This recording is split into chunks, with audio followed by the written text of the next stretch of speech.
Hey guys, welcome back. This is day 3 of our 12 Days of Christmas in July series. If you are just getting started, I will link at the top of the description day 1 and 2 so you can catch back up. I've got a beautiful card and a mini album for you to see. And so today we're going to shake things up a little with the shaker card. Yes, I know that's cheesy and I said it anyway, but this is a very easy shaker to make. So for all of you that are just starting out with shakers, you definitely want to catch this tutorial. Now I've picked some gorgeous pattern papers and some ribbon trims, and this is extra festive, so let's get started. I'll be working with this Celebrate Christmas collection from Echo Park. This is not new, this is from last year. I got it from scrapbook.com and I did check and it is still available. So this is a really sweet collection of country inspired images with lots of plaids and beautiful pattern papers. So I am using just the pattern paper for this project today, but I'll be saving these chipboards and the ephemera for the next project. This red cardstock will be my matting throughout the whole project, and I've cut to size this amazing plaid from the collection, and I just love the depth that they get in richly saturated red color. And then I'm going to top that with a companion paper from the collection with another strip of that red on top. My card base is a crisp white 65 pound weight card stock, and I have cut that to create a side fold 5 by 6.5 inch card, and the inside is finished with some coordinating pattern paper, and there is a spot to leave a sentiment, so I will just add this base on to my card. And now this is ready for the shaker element to be added. Here's the top of our shaker. I cut 110 pound cardstock with this frame. Now I brought the packaging down because I'm not good to remember names like this. It is a reverse stitch scallop rectangle window, and it is pretty perfect for framing up the 3x4 journal cards. And you'll see I have to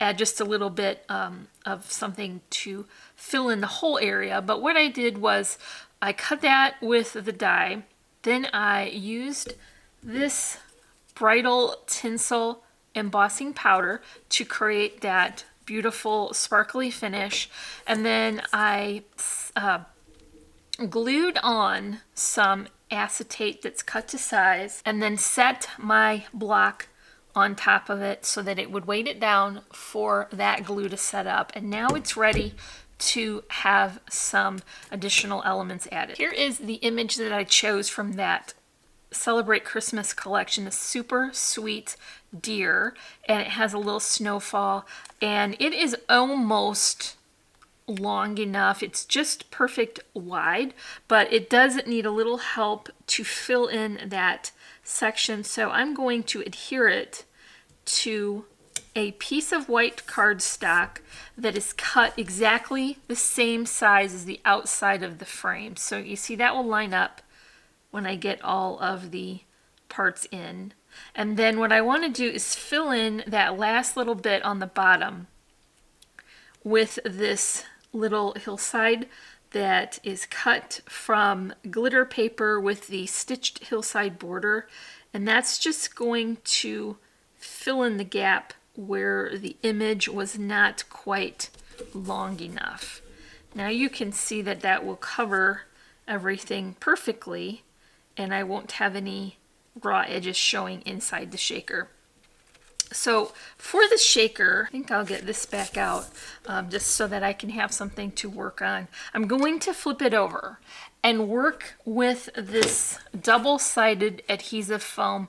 I picked this up from Amazon, and I have a very love-hate relationship with it in that it's very thick, so I only need to use one layer, and it's very thin, so I don't have to cut it, but it is so amazingly sticky, you guys, that it just about drives me crazy. Now, you do want sticky because that keeps everything together, but it has foiled even my Teflon coated scissors. So my nonstick scissors still get gummy.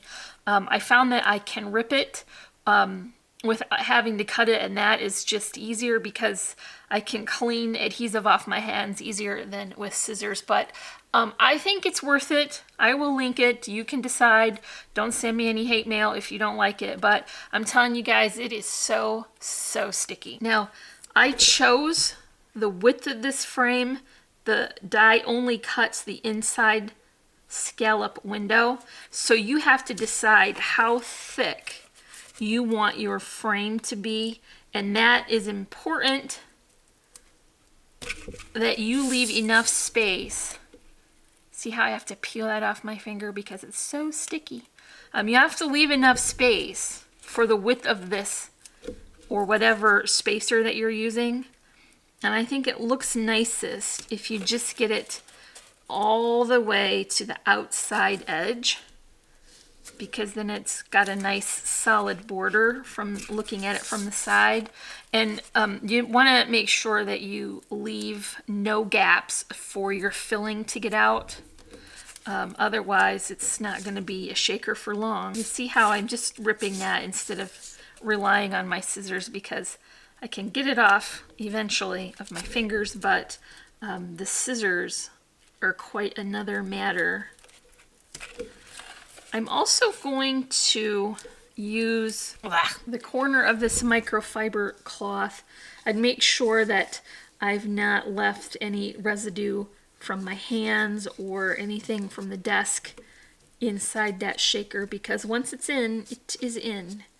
Before you add any of your filling, you want to make sure to go around the corners really well with your anti-static powder tool. I know everyone does this, but I cannot emphasize this enough with this super sticky, and there's my phone ring, double-sided adhesive. And I'm talking about it like I don't like it, but I really do. And I will purchase this again because this does make a really good shaker. But you just have to take more time and more caution, because you really don't want your sequins or your shaker material to be stuck up in the corners. And that isn't much fun when all of your bits don't shake around and move. All right, so I'm gonna just one more time with that cloth to make sure I've not left any of that powder on the inside of the shaker. Now you'll see why I clipped that outside white border to be the exact same size. That's where I'm going to line it up at. And some people are much better at doing this, filling their shaker this way and putting the top on, but I never managed to get that lined up. So I'm just not even going to try. I'll just add my shaker bits here. I think just a little mix. Here's some silver, and you really don't want to overload them because they get all jammed up and they don't move as nice. Here's some white ones. I need to restock some of these. They're starting to run out. This will be looking like snow, maybe. And then I have some iridescent ones here that are mostly clear. I think that'll look nice. I do always have to stop myself because I overstuff these shakers.